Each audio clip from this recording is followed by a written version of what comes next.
ॐ नमो भगवते वासुदेवाय कृष्णाय वासुदेवाय हरये परमात्मने प्रणतक्लेशनाशाय गोविन्दाय नमो नमः।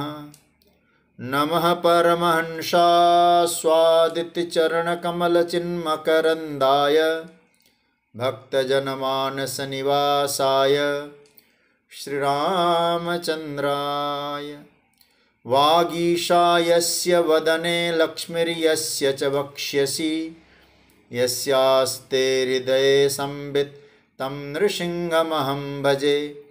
गुरुर्ब्रह्मा गुरुर्विष्णुर्गुरुर्देवो महेश्वरः गुरुस्साक्षात् परब्रह्म तस्मै श्रीगुरवे नमः।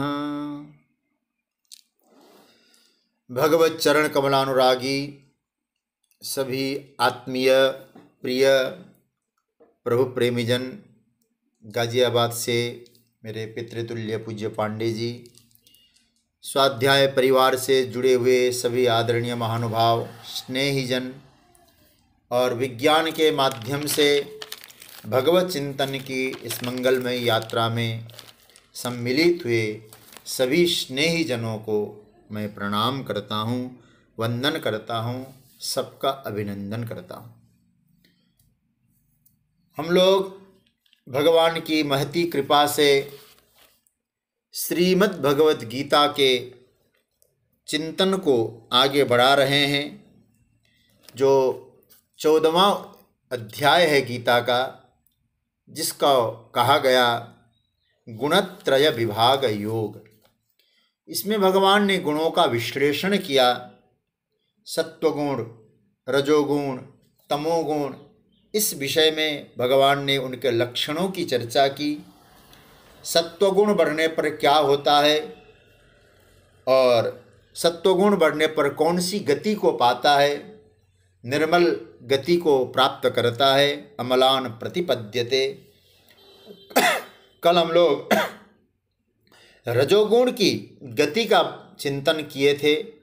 उसमें बात आई थी कि रजसी प्रलयम गत्वा कर्मसंगीषु जायते। जो रजोगुण के बढ़ने पर प्रलयम, जिसकी मृत्यु होती है, वो कर्मासक्ति बनकर मतलब कर्म में चला जाता है। तो ये बात मनुष्य लोक में आता है, जो कर्म योनि कहा गया है। और भगवान तीसरा जो सूत्र देते हैं 15वें श्लोक में, नीचे की पंक्ति में, तथा प्रलीनस्तमसी मूढ़ योनि सुजायते। इसकी चर्चा हमने कल की नहीं थी, इसलिए एक बार केवल श्लोक का उच्चारण करें, मैं बोलूं, फिर आप लोग बोलिएगा। 15वां श्लोक 14वें अध्याय का। रजसी प्रलयम गत्वा कर्मसंगीषु जायते तथा प्रलीनस्तमसी मूढ़योनिषु जायते। रजोगुण के बढ़ने पर कर्म में आसक्त मनुष्यों के कुल में जन्म लेता है, और तमोगुण के बढ़ने पर यदि मृत्यु होती है तो मूढ़ योनिषु जायते, मूढ़ योनियों में उसका जन्म होता है। देखिए, तमसी प्रवृद्धे सति, तमोगुण के बढ़ने पर, यहाँ प्रलीनस तमसी मूढ़ योनिषु जायते। अंत समय में किसी मनुष्य में किसी कारण से यदि तमोगुण की वृद्धि हो जाती है, तमोगुण का मतलब क्या बताया था, इस बात को ध्यान देना। तमोगुण जब बोलते हैं तो उस तमोगुण के लक्षणों को याद करना पड़ेगा, तब आपको एक गुण मीमांसा समझ में आएगी। तमोगुण का लक्षण क्या था? प्रमाद, आलस्य, निद्रा, ये सब तमोगुण के लक्षण हैं। मतलब क्या मतलब हुआ? बोले अविवेक, ये सब तमोगुण की वृत्तियां हैं। बोले उन वृत्तियों का जब स्मरण करते हुए व्यक्ति मरता है तो भगवान क्या कहते हैं, हमारे शास्त्रों में तो स्पष्ट कहा है ना, अंते या मति सा गति, अंत में जैसी बुद्धि होती है वैसी गति मिलती है।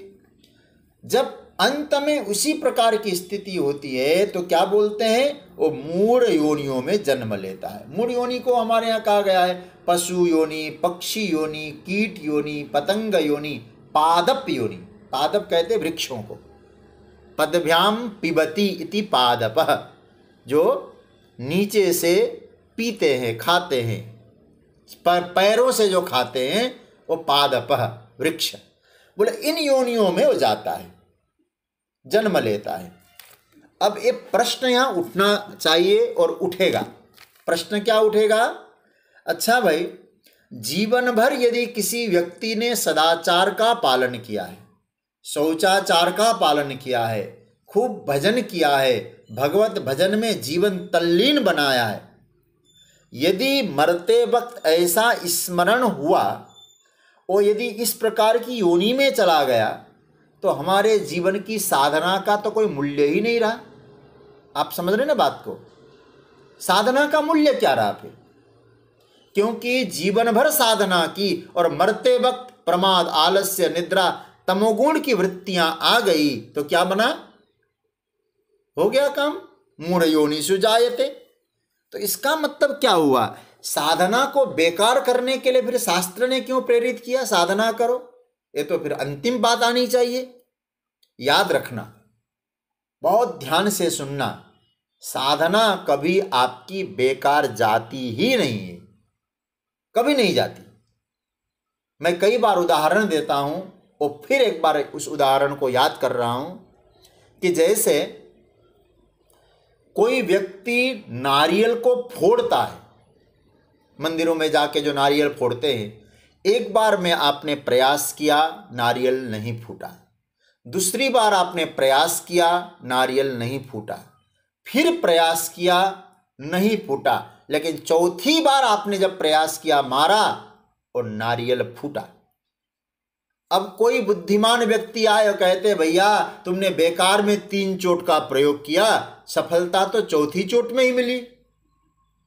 तो अब उन मूर्खानंद जी को कौन समझाएगा, चौथी बार में सफलता मिली है तो निश्चित है, लेकिन उन 3 चोटों का परिणाम जुड़ा है उसके साथ। जो 3 बार हमने चोट लगाई उसका जो रिजल्ट उसके साथ जुड़ गया है, उस जुड़ने के कारण ही अंत में वो नारियल फूटता है। इसलिए हमारी जो साधना बेकार नहीं जाती।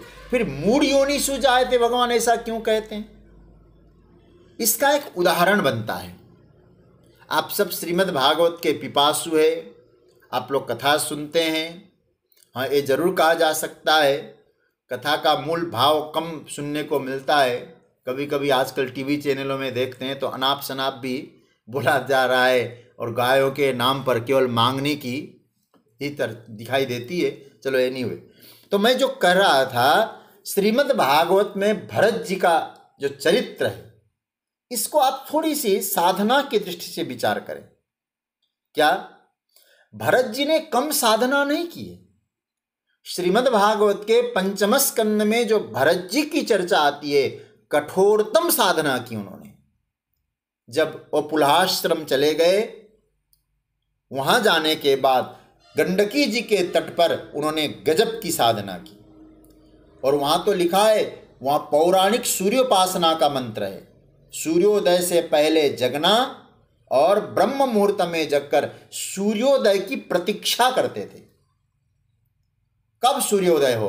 और ठीक सूर्योदय होता था तब वो जो है अर्घ्य देते थे। बोलते क्या थे, परो रजः सवितुर्जात वेदो देवस्य भर्गो मनशेदम जजान सुरेत साद पुनराविश्य चष्टे हंसम गृध्राणम नृसदृंगिरामिव। सज्जनों, इतनी साधना की और अंत में क्या हुआ, स्मरण क्या बना, अंत में स्मरण बना हिरण का। ये तामस स्मरण बना, क्योंकि सात्विक स्मरण तो नहीं रहा, पशु स्मरण बना। तो उसका रिजल्ट क्या निकला? हिरण की योनि में गए। अब ये मूढ़ योनि सुजायते, ये बात सत्य हो गई। लेकिन अब आगे यदि आप देखेंगे, मूढ़ योनि सुजायते, तो क्या हिरण की योनि तो मिली, तो हिरण की योनि कैसी हुई उनके लिए? हिरण की जो योनि है वो किस प्रकार का बना? तो यह बहुत बढ़िया श्रीमद् भागवत में वर्णन आता है कि वो हिरण की योनि में भी कैसे करते थे। इत्येवं निगूढ़ निर्वेदो विसृज्य मृगिम मातरम पुनः भगवत क्षेत्रम उपसमशीला मुनिगण दयितम सालग्रामम पुलस्त्य पुलाश्रमम कालंजरात प्रत्याजगाम। अपनी माता जिनके गर्भ से भरत जी हिरण बन के जन्म लिए थे, उन्होंने समझ लिया कि मैंने साधना की, थोड़ी सी असावधानी के कारण मेरी स्थिति बिगड़ गई। अब आप सोचिएगा, साधना उस योनि में भी स्मरण में आ रही है, तो इसका क्या रिजल्ट निकला? तो साधना बेकार गई कि सफलता मिली साधना की? तो सावधान कर दिया साधना ने। तो भरत जी क्या करते हैं? तस्मिन्नपि कालम प्रतीक्षमाण संगाच्य वृषभुद विघ्न आत्मा सहचर शुष्क पर्ण तीर्ण विरुधा वर्तमानो मृगत्व निमित्तावसानम एव गणयन मृगशरीरम तीर्थोदक क्लिन्नम उत्ससर्ज। उन्होंने सोचा कि मैंने असावधानी के कारण इस योनि को प्राप्त किया, मुझे यहाँ भी सावधान रहना चाहिए। क्या करते हैं? अब तो महाराज किसी वस्तु में आसक्ति न बने, इसीलिए जो है हरे हरे पत्ते भी नहीं खाते, सूखे पत्ते खाने लगे महाराज। गजब की साधना की।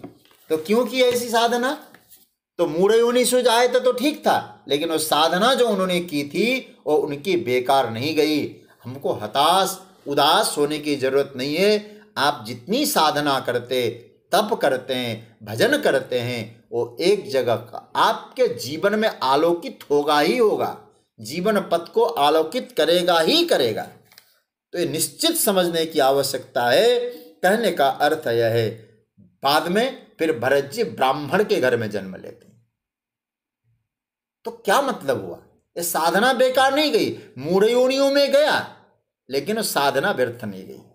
हमारे परम पूज्य आचार्य श्री कहा करते थे, एक कथा सुनाया करते थे, आपको भी आश्चर्य होगा क्योंकि उनकी वाणी से मैंने सुना।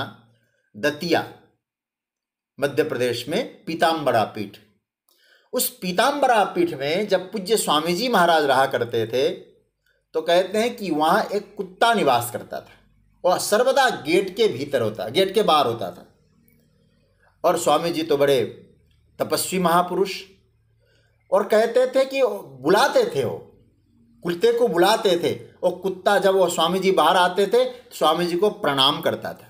एक पूज्य आचार्य श्री सुनाते थे, स्वामी जी को प्रणाम करता था, और आज एकादशी है या नहीं वो कुत्ता बता देता था।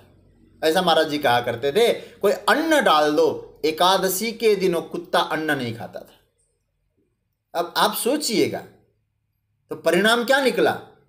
और उसकी मृत्यु देवोत्थानी एकादशी के दिन, कहते हैं ठीक अभिजीत मुहूर्त में स्वामी जी का दर्शन करके प्रणाम करके चला गया। एक क्या, ये योग भ्रष्ट है, ये सीधी सीधी सी बात है। और मैंने भी एक दो उदाहरण देखे हैं, अनुभव किए हैं। तो साधना बेकार नहीं जाती। दिल्ली में सोनिया विहार नाम का एक स्थान है, मैं वहाँ भागवत कई बार कर चुका हूँ पहले। तो एक भागवत में जब उत्तराखंड में त्रासदी आई थी, उस समय 2 दिन पहले मेरी वह भागवत पूरी हुई थी, केदारनाथ में जो त्रासदी आई थी। तो मैंने वहाँ देखा प्रत्यक्ष, एक कुत्ता ही व्यासपीठ के ठीक पीछे बैठता था, किसी को डिस्टर्ब नहीं करना। और हमारी जो यजमान थे वो कहते थे कि उस कुत्ते को 7 दिन तक कुछ खाते हुए हमने नहीं देखा, न भौंकता था, बैठा रहता था, और बैठ के मतलब बैठा हुआ था। और जिस दिन पूर्णाहुति हुई उसी दिन उसके प्राण छूटे। कहने का अर्थ है कि हमारी जो साधना है मूढ़ योनियों में चला भी जाए, लेकिन सात्विक वृत्तियां सदा बनी रहती हैं। इसलिए अपनी साधना को कभी व्यर्थ नहीं देना, जाने देना, और साधना में उत्साह को संपादन करना। अब थोड़ी सी विचार और दृष्टिकोण से विचार करते हैं। ये 3 बातें आ गई, सात्विक फल, राजस फल, सात्विक वृत्ति, राजस वृत्ति और तामस वृत्ति। हमने इन पर चर्चा की। अब थोड़ा सा इस पर टिप्पणी करके हम आगे बढ़ेंगे। पहले हमारे यहाँ सात्विक वृत्ति की चर्चा हुई। यदा सत्वे प्रवृद्धे तो प्रलयम याति देहवृत्ति ततोत्तम विधान लोकान अमलान प्रतिपद्यते। जो सात्विक वृत्ति उदय हो उस समय कोई प्राण त्यागे तो दिव्य लोकों में जाता है। जो रजोगुण की वृद्धि हो उस समय कोई प्राण त्यागे तो उस वक्त वो कर्म संगियों में जाता है। और जो तमोगुण में बढ़े तो मूढ़ योनियों में जाता है। इसको आज के प्रासंगिकता पर, व्यावहारिकता पर यदि हम लोग थोड़ा सा चिंतन को आगे बढ़ाएं तो हमारे कुछ चिंतकों ने बहुत अच्छी बात कही। मूढ़ योनि, कर्माशक्ति योनि और सात्विक योनि, तो एक क्या है? मूढ़ योनि का मतलब मनुष्य में ही 3 प्रकार की स्थिति होती है। इसको हमारे कुछ चिंतकों ने कहा, मुझे अच्छा लगा इसलिए आपके सामने कुछ बातें रख रहा हूं। जैसे सत्व से भरे हुए लोग वो सात्विक है, कर्म से भरे हुए लोग राजस है और तमस से भरे हुए लोग तामस है। एक बात, आज मैं कुछ पढ़ रहा था तो मुझे कुछ बातें बहुत अच्छी लगी। आधुनिक मनोविज्ञान का एक भाव है, एक सिद्धांत है कि 5% बच्चे मूढ़ योनि में हैं। असहमत होना ना होना आपके ऊपर की बात है, मुझे अच्छा लगा। और जिसको हम लोग मूर्ख कह सकते हैं, 5% बच्चे मूढ़ योनियों में, किसी पशु पादप में नहीं, मनुष्यों में ही मूढ़ योनियों में, जिसको अंग्रेजी में इडियट कहते हैं। आप सिनेमा भी शायद बना था 3 इडियट, और तीनों मूर्खों की सिनेमा है, और लोग देख के आनंद लेते हैं। अभी जो बना है सिनेमा उस पर विवाद कितना हो रहा है। और मुझे तो, मैं तो यही कहूँगा, हम भी गए थे भाई सिनेमा देखने, बहुत पता नहीं कितने, लगभग 35-40 वर्षों के बाद शायद हमने हॉल में सिनेमा देखा। हमारे पूज्य महाराज श्री हनुमत धाम वाले, उन्होंने देखा तो उनसे मैंने बात की तो कहा शास्त्री जी जरूर देखो। तो सिनेमा में कोई यथार्थ भी हो, नाम दे दिया मनोरंजन के लिए 3 इडियट, द कश्मीर फाइल। तो मैं जो कह रहा था, मैं इस पर अधिक चर्चा नहीं करूंगा। 5% जो बच्चे हैं उनमें न विवेक है न कुछ करने का भाव है। अपने जीवन की रक्षा करने में भी वे पूर्णतया समर्थ नहीं हो पाते। वो जो मूढ़ बच्चे होते कैसे? तो आधुनिक मनोविज्ञान कहता है वो मूढ़ बच्चे के घर में यदि आग लग जाए तो आग लगने पर स्वयं को बचाना है ना। वे मूढ़ व्यक्ति, जो मूढ़ योनि बोला जाता है मनुष्यों में ही, वो अपने आप को बचाने के लिए घर से भाग भी नहीं सकते, बाहर निकल भी नहीं सकते। मुझे अपने आप को बचाना है, इसका भी उन्हें ख्याल नहीं है, ज्ञान नहीं है। इतना भी कर्म उनके जीवन में प्रकट नहीं है, वो मूढ़ योनि है। योनि शब्द का एक अर्थ श्रेणी भी होता है, उस श्रेणी के लोग हैं। मूढ़ मतलब केवल पशु मात्र मत समझ लेना। व्यवहारिक दृष्टिकोण से इसका चर्चा करें, मूढ़ मतलब केवल पशु योनि नहीं है। केवल पशु ही कहना होता तो भगवान मूढ़ योनि न कहकर डायरेक्ट पशु योनि कह देते, फिर स्थावर योनि कह देते, जंगम योनि कह देते, पशु। तो इसका अर्थ है जो मूढ़ है वो 5%। और आपको आश्चर्य होगा, जो चिंतन है आधुनिक मनोविज्ञान का, मूढ़ है वो 5% और जो सत्व प्रधान है वो 5%। यह बहुत बड़ी आश्चर्यजनक बात है। मनोविज्ञान के आधार पर 5% टैलेंटेड लोग हैं, प्रतिभा संपन्न लोग हैं, वैज्ञानिक है, दार्शनिक है, संत है। एक छोर 5%, दूसरा छोर 5% इडियट। अब बचे कितने? 90%। बोले 90% में क्या है, तो कहते हैं मध्यवर्गीय लोग हैं, ये बीच वाले मामला है। इसमें इनमें मूढ़ता भी है और इनमें बुद्धिमत्ता भी है, दोनों का मिश्रण है। इसलिए क्या कहा गया है, दोनों का मिश्रण होने के कारण ये कर्मयोनि है। मूढ़ता भी है, बुद्धिमत्ता भी है, इसलिए कर्मयोनि। याद रखना, मैंने शायद कभी चर्चा में कही हो बात, हम सबको 4 चीजें मिली हुई है, किसी को कम किसी को ज्यादा, अलग विषय है। 4 कौन कौन सी? समय, शक्ति, संपत्ति और समझ। ये जो 4 चीजें मिली हुई है, इन चारों का जहां सदुपयोग है वो कौन है, तो कहते हो सत्व गुण की वृद्धि है उसके जीवन में, और अमलान प्रतिपद्यते वाली बात आई। और ये जो सदुपयोग करते हैं, और दूसरा जो इन चारों का दुरुपयोग करते हैं, और तमसी प्रलीनम, तमोगुण में जाते, मूढ़ योनिषु जायते, दुरुपयोग करने वाले। और जो कुछ सदुपयोग होता है, कुछ दुरुपयोग होता है, ये बीच वाला मामला है, कर्म संगीषु जायते। आप एक विचार करना, ये शिव का डमरू है ना, ननाद रक्का नव पंचवारम, 14 सूत्र वहीं से निकले। जो शिव का डमरू है, आप देखिए, डमरू जब होता है ना, वो बीच में पतला होता है, 2 तरफ बड़ा होता है। यदि हम उसको उल्टा दें तो दोनों तरफ क्या होगा, उल्टा दें मतलब दोनों डमरू को यूं करके मिला दें, दोनों तरफ तो हो जाएगा संकरा और बीच में हो जाएगा चौड़ा। दोनों तरफ जो संकरे हैं वो 5-5% है। जो 5% लोग हैं वे सत्व के कारण प्रतिभा से भरे हुए लोग होते हैं। सत्व गुण के कारण उनमें गजब की प्रतिभा होती है। प्रतिभा संपन्न होना ही स्वर्ग है, सुख है, क्योंकि प्रतिभा सुख है। सुख मतलब सूक्ष्मतम अनुभूति होती है प्रतिभा में सुख की। 5% लोग मूढ़ होते हैं, जिनको होश नहीं है, न खाने का, न पीने का, न चलने का, न उठने का, न बैठने का। बाकी लोग 90% है। अब मूल बात मैं आपके सामने कह रहा हूं, मध्य में जो वर्ग है ये लोग दोनों तरफ की यात्रा कर सकते हैं, इसलिए वो मनुष्य योनि है। ये दोनों तरफ की यात्रा कर सकते हैं, मूढ़ योनि और दिव्य योनि। वे घोर तमस में भी जा सकते हैं और सत्य को उपलब्ध भी हो सकते हैं।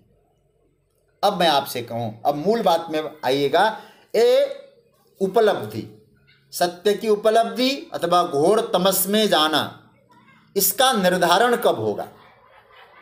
इसका निर्धारण भगवान कह रहे हैं, भगवान मरने के समय। इसलिए आप देखना यहाँ तीनों ही बात जब आती है, भगवान ने सत्य गुण के लिए भी कहा प्रलयम, ठीक है, यदा सत्य प्रवृद्धे तु प्रलयम, प्रलय मतलब मृत्यु, ततोत्तम विदान लोकान अमलान। फिर रजोगुण की बात आई, रजसी प्रलयम, यहाँ भी मृत्यु की बात आई।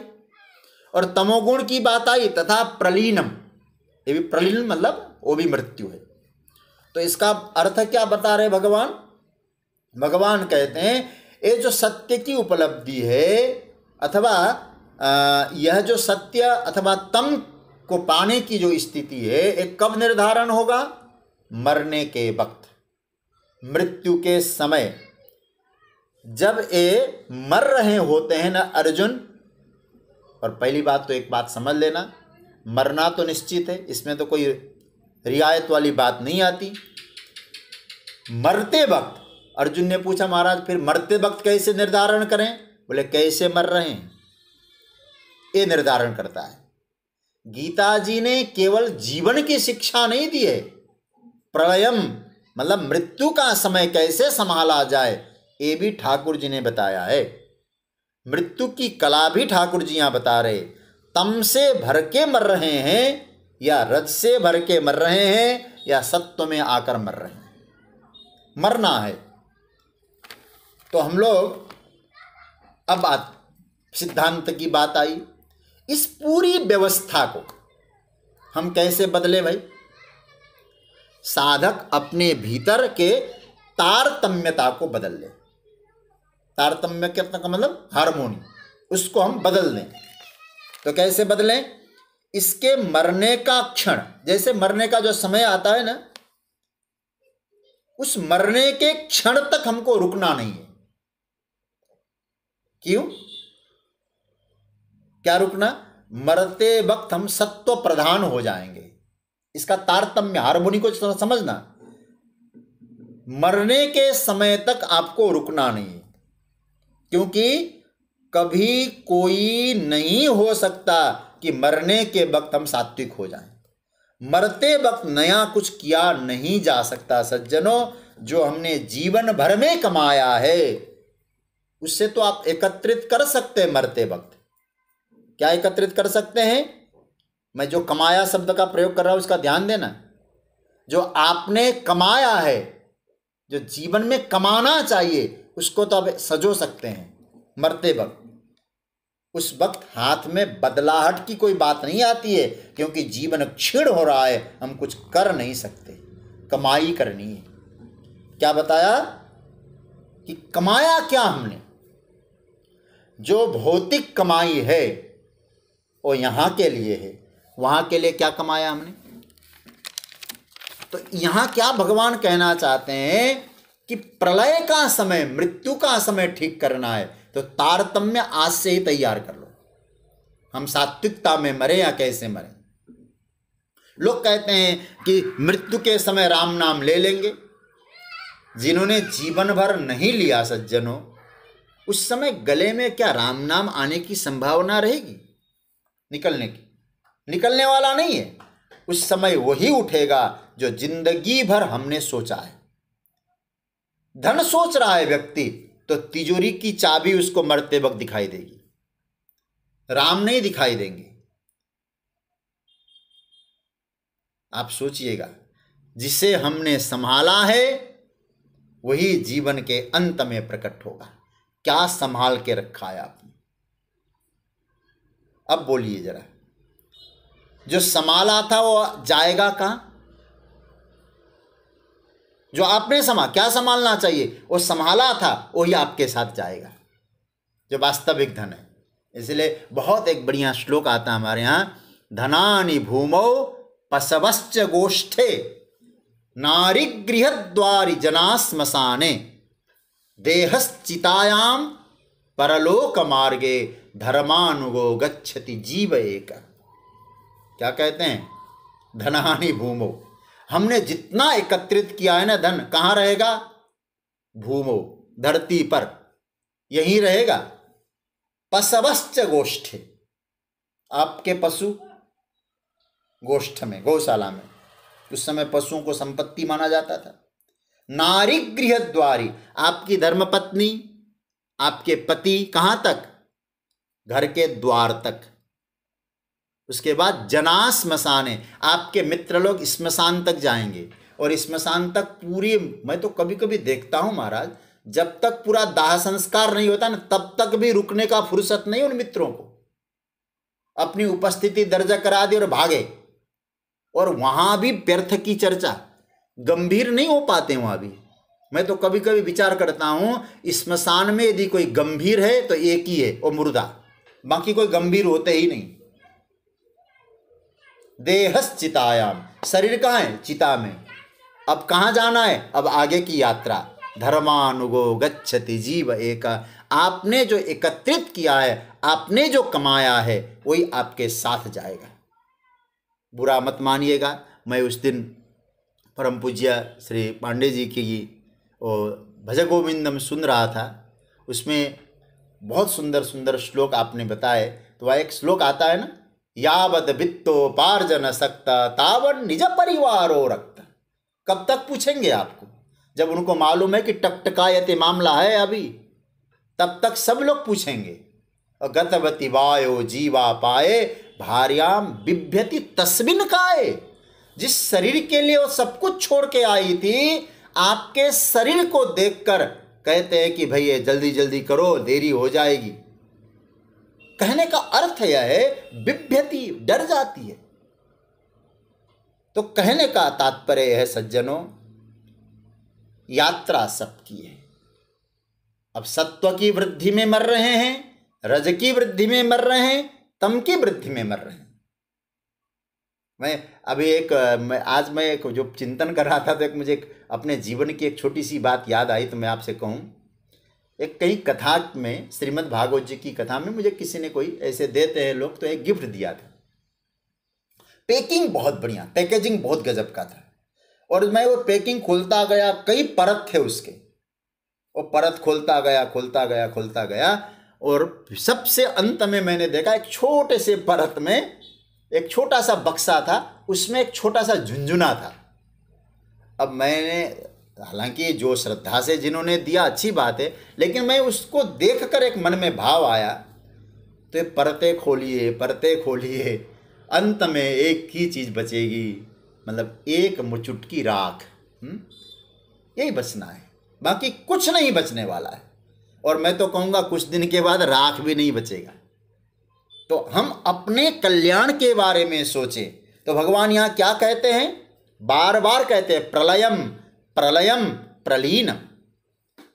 मरना सबको है, किस अवस्था में मर रहे हैं। भगवान कहते हैं काल की प्रतीक्षा न करो अर्जुन। यह आशय क्या है ठाकुर जी का, अब समय की प्रतीक्षा न करो, मृत्यु की राह मत देखो, मृत्यु का स्वागत करो। मैं तैयार बैठा हूं, और सही बात, केवल तैयारी नहीं बैठा हूं, मैं सात्विक वृत्ति से तुम्हारे स्वागत की तैयारी कर रहा हूं। यह जीवन ऐसी जगह है प्रिय स्वजनों, जहां मृत्यु को कमाया जा सकता है, मृत्यु को मंगलमय बनाया जा सकता है। जितना हम कमाते हैं वैसी मृत्यु हो जाती है, फिर जैसी मृत्यु वैसा जन्म, जातस्य ही ध्रुवो मृत्यु। मृत्यु मुझे लगता है एक सार्थक घटना है। जैसे जीवन को हम सार्थक घटना मानते हैं ना, मृत्यु भी सार्थक घटना है, क्योंकि नया जन्म उस पर निर्धारण करता है आगे हम कहाँ जाएंगे। वो मृत्यु एक बीज है, और जो नए वृक्ष को जन्म देगा। जीवन को सत्व की ओर ले चलें तो हम स्वर्ग की ओर अनिवार्य रूप से जा सकते हैं। स्वर्ग मतलब अपने स्वरूप की प्राप्ति कर सकते हैं। भगवत चिंतन की मंगलमय यात्रा में हम लोग जा सकते हैं। इसलिए ठाकुर जी हम सबको कहना चाहते, अर्जुन, ये 3 प्रकार की स्थिति का मैंने वर्णन किया। जो सत्व गुण में जाता है वो कहाँ जाता है, ततोत्तम विदाम लोकान अमलान प्रतिपद्यते, निर्मल लोकों में वहाँ पहुँचता है। दूसरा, रजोगुण में जो जाता है, रजसी प्रलयम गत्वा कर्म संगीषु जायते, कर्मासक्ति मनुष्यों के यहाँ जन्म लेता है। तीसरी बात प्रभु ने कही, तथा प्रलीनस्तमसी मूढ़योनिषु जायते, फिर प्रलय के समय, मरते समय तमोगुणी व्यक्ति मूढ़ योनियों में जाता है। तो हम 90% है हम लोग, यदि हम लोग 5% कहाँ को पाते हैं, ये जरा ध्यान देने वाली बात है। अपने कल्याण के बारे में हमको सोचना चाहिए। अच्छा भाई, यहाँ तक का विश्लेषण हुआ। अब भगवान आगे इन तीनों गुणों का फल बता रहे हैं। ये तीनों गुणों की गति 2 श्लोकों में भगवान ने बता दिया। कौन कौन से श्लोक में? 14वें श्लोक में और 15वें श्लोक में एक गति का वर्णन किया है। ठीक है। अब 16वें श्लोक में, एक ही श्लोक में भगवान ने तीनों गुणों के कर्मों की गति ये बता रहे हैं। ये भी बहुत प्यारा मंत्र है। आइए मेरे साथ पाठ करिएगा। अब गुणों का फल क्या है ये सुन लीजिएगा। मैं बोलूं फिर आप लोग बोलिए। कर्मणः सुकृतस्याहु सात्विकं निर्मलं फलम् रजसस्तु फलं दुःखम् अज्ञानं तमसः फलम्। इसका क्या अन्वय बनेगा? सुकृतस्य कर्मणः सात्विकं निर्मलं फलम् आहु। तू रजसा फलम दुःखम तमसः फलम अज्ञानम। सुकृतस्य कर्मणः, अब ध्यान से समझना, सुकृतस्य सात्विक, यहाँ कई लोगों ने अर्थ किया पुण्य कर्म। पुण्य कर्म कुछ भी हो सकता है, लेकिन पुण्य कर्म का अर्थ नहीं, भगवान भाष्यकार ने सात्विक कर्म कहा है सुकृत का। सुकृत को ऐसे लोक भाषा में पुण्य कर्म भी कहा जा सकता है, लेकिन सात्विक कर्म। सुकृतस्य कर्मणा, सात्विक कर्म का सात्विकम निर्मलम फलम आहु, सात्विक और निर्मल फल मिलता है। फलम आहु, ऐसा ज्ञानी कहते हैं। आहु मतलब कहते हैं। क्या बताया? सुकृत अर्थात सात्विक कर्मों का फल सात्विक और निर्मल होता है, ऐसा आहु ज्ञानी लोग कहते हैं। तू मतलब होता है परंतु, रजसा फलम दुखम, रजोगुण का जो फल है वो दुख है। तमसः फलम अज्ञानम, तमोगुण का जो फल है ना अर्जुन, वो तमोगुण का फल अज्ञान है। ऐसा कठिनाई नहीं हुई होगी श्लोक में। अब इसका विश्लेषण करते हैं। सुकृतस्य कर्मणः फलम, सुकृतस्य शब्द षष्ठी है। सुष्टुः कृतम सुकृतम, भाष्य में बहुत अच्छा लिखा है। भगवान भाष्यकार ने इसका क्या कहा? सुकृतस्य सात्विकस्य, मतलब सत्य के प्रकाश में होने वाला जो कर्म है वही सत्कर्म है। सत्व के प्रकाश में जो कर्म होता है वही सत्कर्म है। इसका क्या अभिप्राय बना? सुकृत कर्म और सात्विक कर्म, इसमें अंतर मत कर लेना। सात्विक कर्म ही सुकृत कर्म है और सुकृत कर्म ही सात्विक कर्म है। ठीक है? किसके प्रकाश में, किसकी प्रेरणा से हम कर्म कर रहे हैं, कर्म हो रहा है। ध्यान रखना, मैं बार बार कह चुका हूं, मनुष्य योनि कर्म योनि है।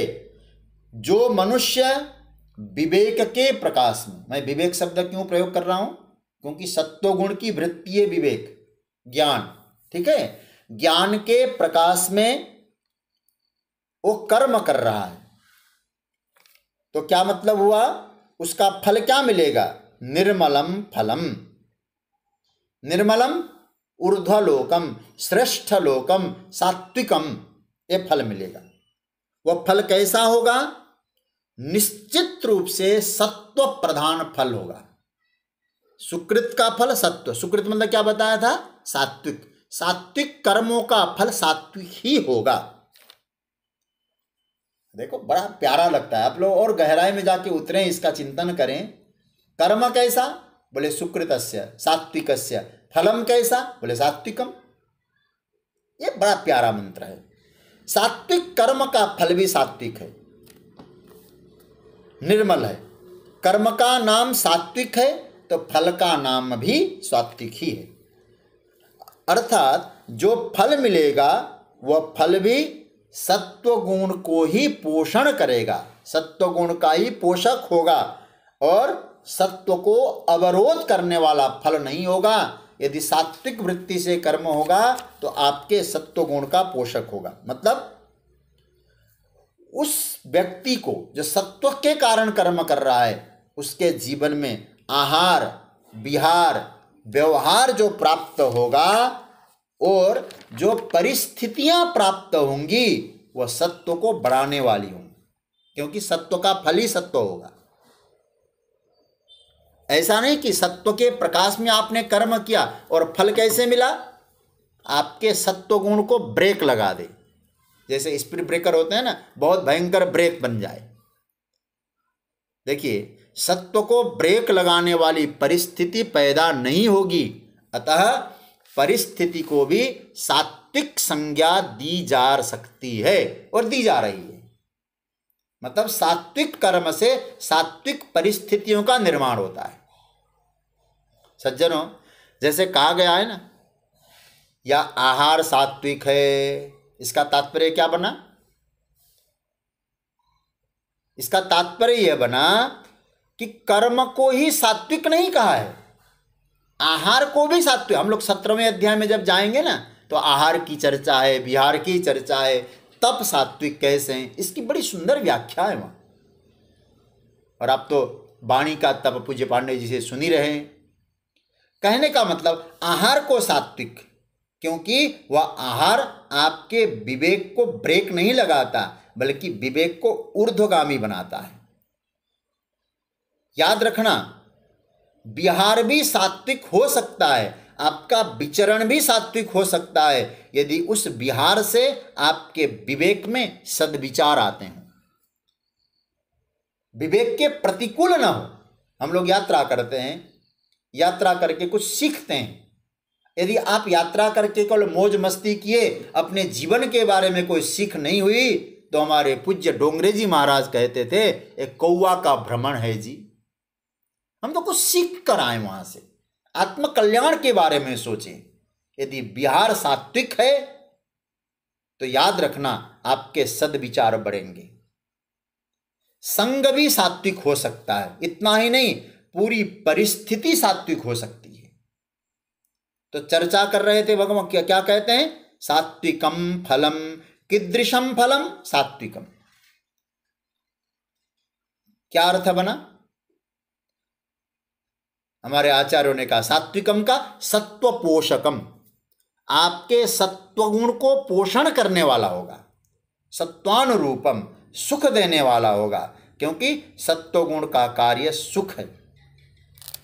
अब आप और ध्यान देना, सात्विक कर्म जो होगा सुख को उत्पन्न करेगा। सुख का तात्पर्य क्या है?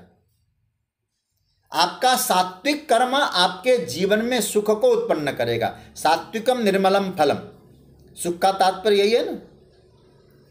जो हमारे आनंद से जो कर्म निकलते हैं, समझ लेना वो कर्म आपको सुख प्रदान करने वाले होते हैं। इसे और ठीक से समझ लीजिएगा, ये बड़ा प्यारा प्रसंग है। यदि कर्म सुख नहीं दे पा रहा है तो अब हमको चिंतन करने की आवश्यकता है, तो सात्विक कर्म है कि नहीं, क्योंकि सात्विक कर्म निश्चित ही सुख देगा। यदि कर्म करके आपको सुख नहीं मिल रहा है तो कुछ अपने आप प्रश्न करिएगा अपने आप से। कर्म की रीति नीति ढंग सब बदलना पड़ेगा। फिर वस्तुतः मैं एक बात आपसे कह दूं, सुख किसी चीज में नहीं है, और इतना भी कह दूं सुख कर्म में भी नहीं है, आनंद कर्म नहीं है। वहाँ सुख कैसे होता है? बोले उसमें जो सुख होता है ना वो हम डालते हैं, हम प्रवेश कराते हैं। और सोचिएगा यदि हमारे पास सुख होगा तो ही तो आप डाल पाएंगे। यदि आपके पास सुख नहीं होगा तो कर्म में सुख डाल पाएंगे क्या? हनुमान जी महाराज जब राम जी के कार्य को करने लंका जाते हैं, क्या कहते? हो ही काज मोहि हरस विशेषी। कर्म करने जा रहे हैं और क्या डाल दिया? हरस विशेषी, सुख डाल दिया। तो पूरा कर्म उनके लिए सुखमय बन गया। तो क्या मतलब बना? मतलब ये बनता है वो सुख डालने के लिए कर्म में मेरे पास वो सुख होना चाहिए। मैं एक छोटा सा उदाहरण दूं। मैं आपके सामने कुछ बोल रहा हूं, मेरा अपना मौलिक एक भी चिंतन नहीं है, संतों से सुनता हूं, कुछ ग्रंथों को पढ़ता हूं और आपको सुनाता हूं। अगर मेरे आनंद से मैं स्वयं बोलते वक्त आनंद ले पा रहा हूं, अध्ययन करते समय मुझे उत्साह और आनंद आ रहा है, तो शायद आपको भी आनंदपूर्ण ही लगेगा, मुझे भी आनंद आएगा। किसी अन्य कारण से यदि मैं आपको सुना रहा हूं और मेरे मुंह से निकल रहा है, याद रखना मुझे तो कभी सुख दे नहीं सकता। जो मुझे ही सुख नहीं मिल रहा है तो आपको कैसे सुख मिलेगा उसे? भगवान कहते हैं सुकृतस्य सात्विकस्य फलम सात्विकम। हम जो भी करते हैं सज्जनों, करने में कुछ नहीं पाते। ये मत समझना हम करने से कुछ पा रहे हैं, करने से नहीं। हम करने में क्या डालते हैं, हम उस करते समय क्या डाल रहे हैं, ये सात्विक वृत्ति मसाले हैं भैया। जो हम डालते हैं भीतर से वही हम पाते हैं, हम जो डालते हैं वही हमको मिलता है। हम क्या समझकर कर रहे हैं? एक छोटा सा मैं उदाहरण आपके सामने रख दूं। आपने नाम सुना होगा, गिरिराज जी में निवास करते थे पूज्य पंडित गया प्रसाद जी महाराज। बड़े विभूति थे महाराज, बड़े दिव्य विभूति। वे गिरिराज जी को जब तक गिरिराज जी में गए, जब से गिरिराज जी में गए, उन्होंने गिरिराज से अलावा कहीं गए ही नहीं। गिरिराज से अलावा वहीं गिरिराज जी में निवास करते थे, नित्य उनका दर्शन करते थे। दान घाटी के पास उनका स्थान भी है, वहाँ आज भी नित्य कीर्तन चलता है। यदि आप लोग कभी परिक्रमा में गए, जहाँ से परिक्रमा चालू होती है ना, वहाँ उनका स्थान। तो सज्जनों, बड़े विद्वान महापुरुष थे। कल्याण में उनके लेख भी आते हैं, प्राय वो ब्रज भाषा में बोलते थे। तो एक बार, मैं नाम लेना उचित नहीं समझता हूँ, अभी उनका शरीर नहीं रहा है, फिर भी मैं नाम नहीं लूँगा। एक बहुत बड़े कथावाचक, आज उनका भागवत विद्यालय भी है, वे गए उनके पास और क्या कहने लगे, महाराज श्रीमद् भागवत में लिखा है कि इस भागवत का आश्रय जो लेता है उसको भगवान की प्राप्ति होती है। कृष्ण प्राप्ति करम शाश्वत साधनम, ऐसा लिखा है। कैसा साधन है? भगवत प्राप्ति, भगवत साक्षात्कार। उन्होंने पूछा पंडित जी ने, महाराज कि इतने वर्ष हो गए मुझे भागवत करते करते, मैंने अब तक भगवान का साक्षात्कार नहीं किया, और भागवत में लिखा है, गलत तो लिख नहीं सकते। और जागृत की बात छोड़ दीजिए, मुझे भगवत साक्षात्कार की अनुभूति स्वप्न में भी नहीं हुई। ऐसा क्यों? कहते हैं पंडित जी बड़े गंभीर हो गए। पंडित जी ने कहा, देखो कि आप जब कथा की यात्रा में निकले थे, उस कथा में, भागवत में आपने क्या मिलाया था? भगवत दर्शन का संकल्प मिलाया था या क्या मिलाया था? वो मौन हो गए।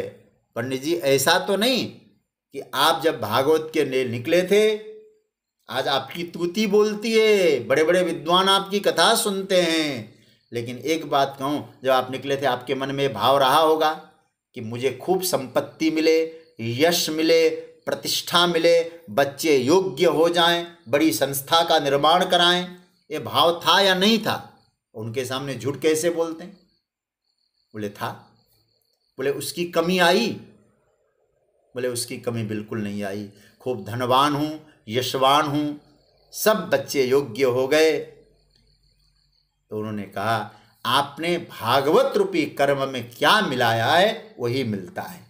आपने यदि वहाँ सात्विक आनंद को मिलाया तो आप आनंद से यात्रा कर सकते थे। भगवत दर्शन का संकल्प लेके चले होते तो आज तक आपको दर्शन भी हो गया होता। जो चाहते हो कल्प वृक्ष है भागवत, वो मिल जाता है। कहने का अर्थ यह है, हम लोग कर्म में क्या मिला रहे हैं? भोजन बनाते हैं, उस भोजन बना के कर्म, भोजन बनाते समय हम क्या मिलाते हैं? भगवान नाम का स्मरण करते हैं, भगवान नाम का उच्चारण करते हैं, तो आपके भोजन में नाम प्रवेश कर गया। वो भोजन अब भोजन नहीं है, प्रसाद बन गया।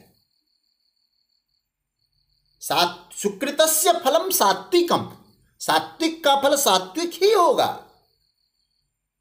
मसाला क्या लगा रहे हैं? अगर आदमी सेवा करता है और सेवा करके भी दुखी है तो आप साफ साफ समझ लीजिए उसका कर्म सात्विक नहीं है।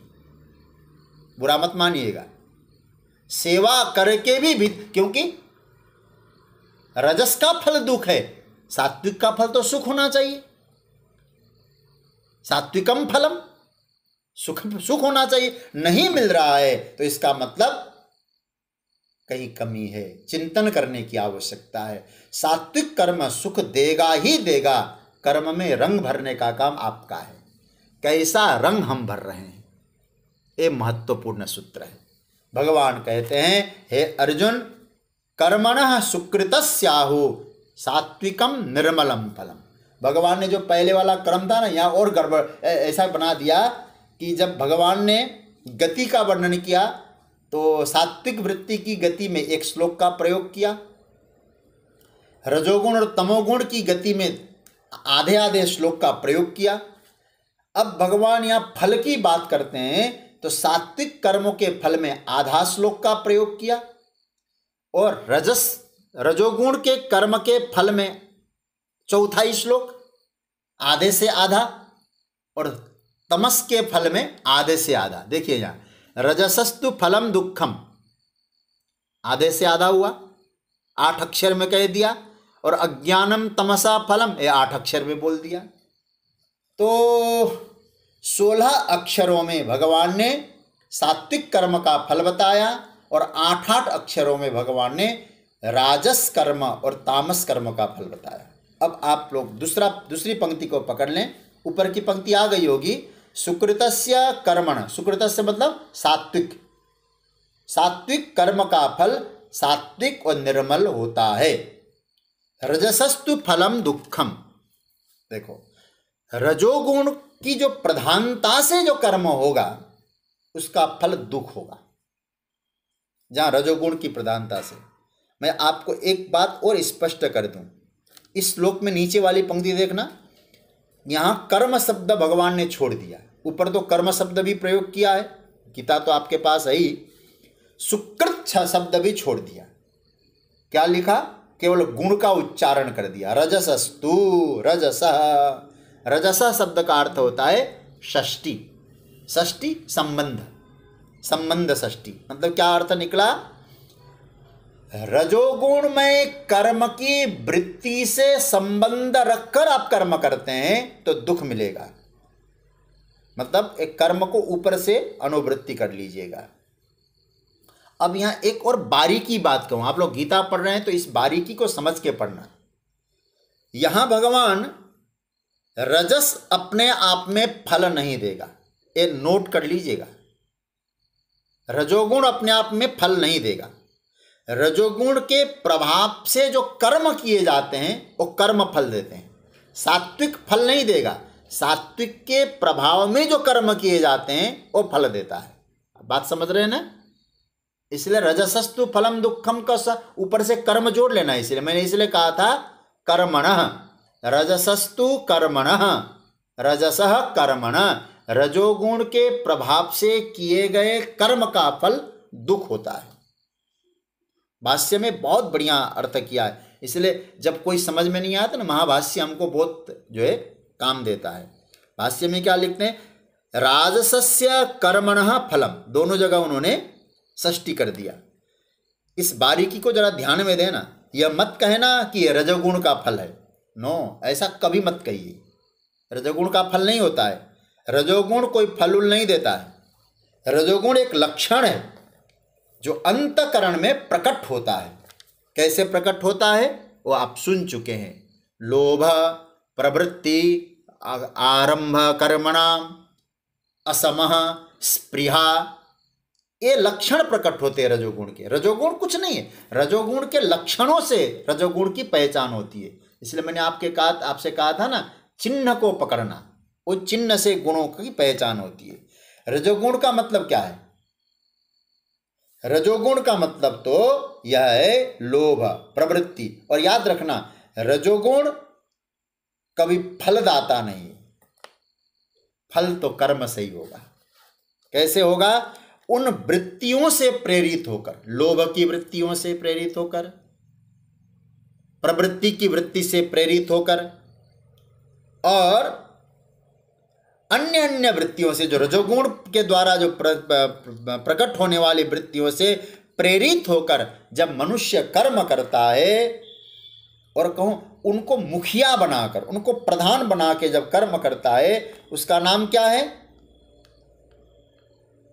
उसका नाम है, नाम भले कुछ भी दे दो आप, अब आपको ये छूट दे रहा हूं, नाम कुछ भी दे दो आप। चाहे उसका बहुत बड़ा महल हो, महलवान कहो, हो सकता है इंडिया के टॉप 10 में उसका नंबर आता हो, हाँ, धनवानों में भी परम धनवान हो सकता है बड़ा साम्राज्य उसने धन का खड़ा कर दिया हो, पर यदि रजोगुण की वृत्ति से कर्म होगा तो फल निश्चित आएगा, दुख।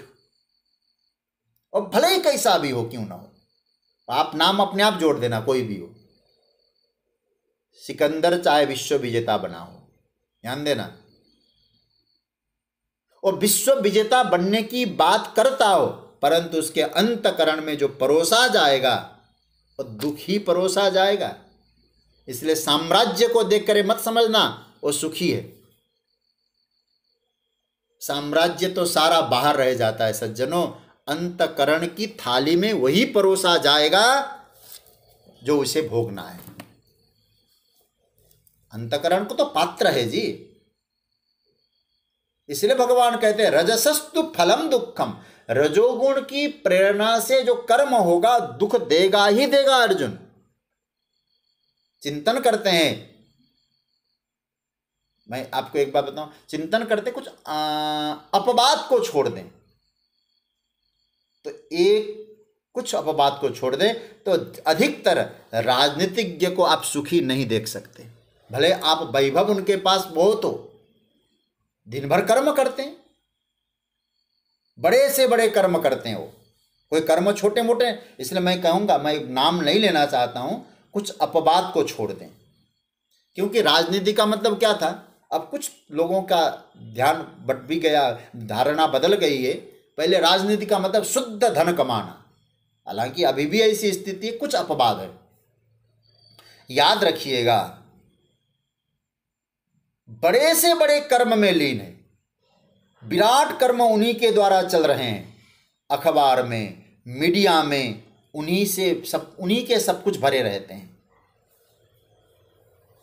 सात्विक आदमी के कर्म तो अखबार में नहीं आते, समाचार में नहीं आते, कारण वे चुपचाप होते हैं, सात्विक वृत्ति में होते, शोरगुल पैदा नहीं करते। वो शोरगुल पैदा करते होते तो रजस कर्म हो जाते। फिर सात्विक जो वृत्ति है, तो याद रखिएगा कर्म तो करेगा, सात्विक वृत्ति से यदि कर्म करेगा तो अखबार का मोहताज नहीं होगा। सज्जनों, सिकंदर मरता है, बहुत बड़ा विश्व विजेता बनने के लिए निकला था, वो मरता है, दुखी होकर ही मरता है। बड़े से बड़ा कर्म किया उसने, मरा कैसे?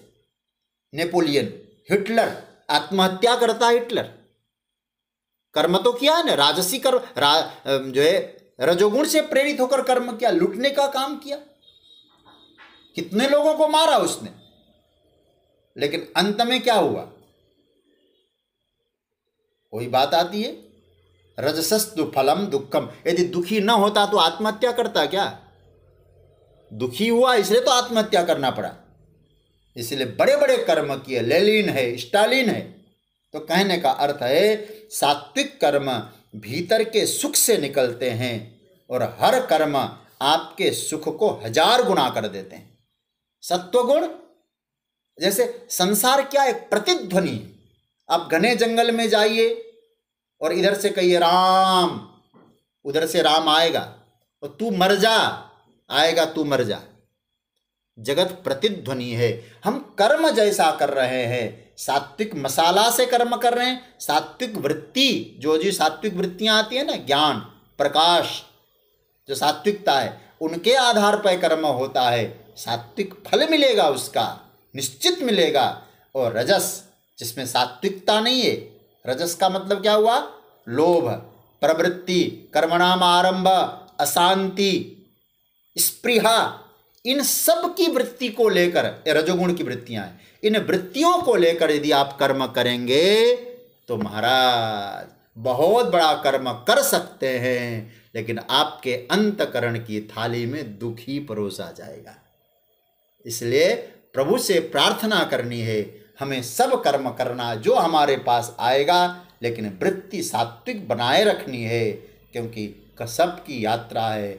फल समझना, गति समझ लिया, भगवान ने कहा गति को समझने के बाद फल भी समझ लो, सात्विक कर्म में प्रवृत्ति हो जाओ। ये भगवान यहाँ हम सबको बता रहे हैं। तो भगवान यहाँ 3 प्रकार के फल बताया। कर्मणः सुकृतस्याहु सात्विकम निर्मलम फलम, रजसस्तु फलम दुखम, अज्ञानम तमसः फलम अज्ञानम। तमोगुण का जो फल है वो अज्ञान है। कल इस पर थोड़ा चिंतन हम लोग करेंगे। तो आज की चर्चा यहाँ विराम दे रही है, कल हम लोग आगे की यात्रा में जाएंगे।